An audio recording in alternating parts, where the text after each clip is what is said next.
Well, you and I have both survived Module 1 of Resource Management in Higher Education, and now it's time to begin Module 2. I have enjoyed reading the course profiles for everybody in the course that has posted so far. We have a highly diverse group, which is always a good thing in a class like this, because we'll have different perspectives and different information that we can bring to the table. In Module 2, there are several things I want to point out this week as we're going through it, because this is where we really pick up the pace. We're going to have some more assignments, and there's going to be a lot more work involved with it than we had in the first module. You'll see in the syllabus that you have your first assignment from the BAR book that's on the budgets and financial management in higher education. This is a book that I really enjoyed. I used it whenever I did my master's program at Baylor University in student affairs in higher education. This book was a desk reference of mine, but it has since been borrowed and permanently not returned. But I was glad to find that the library has a free copy of it that you can download electronically if you take the time to figure out the resources there. And I would encourage you to do that as part of this semester. It'll help save you some money. The second thing that I want to point out is in regards to the posted readings.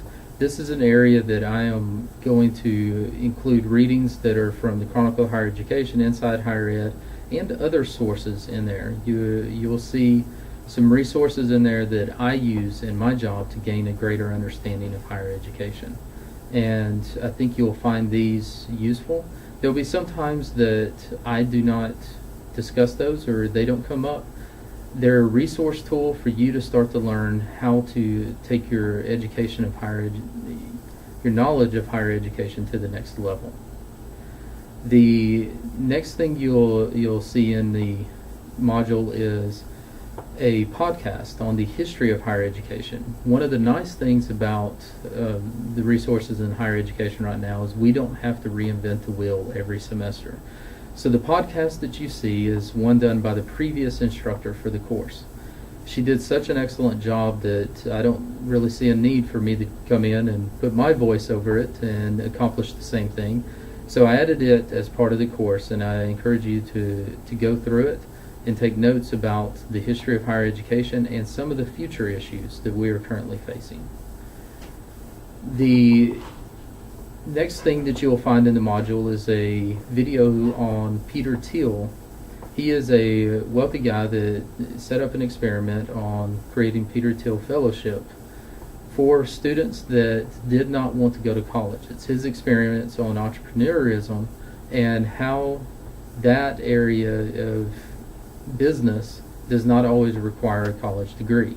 You also see in the posted readings kind of an anti-Thiel statement about the need for college education and how it is important to students and improving lives and citizens within our country.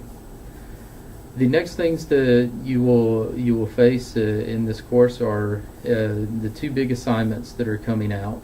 The first one is for the CED, the current event discussions that we have. And in these you'll see that I have posted up the assignments with your assigned writing areas. So you should have 2 weeks that you're writing and that you will submit the discussion board for it. If you don't see your name on there twice, please let me know, because I wouldn't want you to miss out on the fun. The second thing, and the bigger one that you'll see, is that we're going to start to take the elephant down in bites and chunks as part of our budget project that we have going on. The first assignment is out and your groups have been assigned. And you should have set up, I should have set up for you, that a space for you to go in and work as a group and submit your articles or submit your assignments, and to do your discussions and your discussions and improving your projects. Finally, everyone's course profiles are up. You should be going in and commenting and getting to know your classmates. This is part of our introductory activities. Part of commenting and having discussions with your classmates is part of that initial grade. Finally, I'm looking forward to this next module. If you need anything with it, for it, or have any questions about anything, you're welcome to contact me. Good luck, and I hope you have a good week.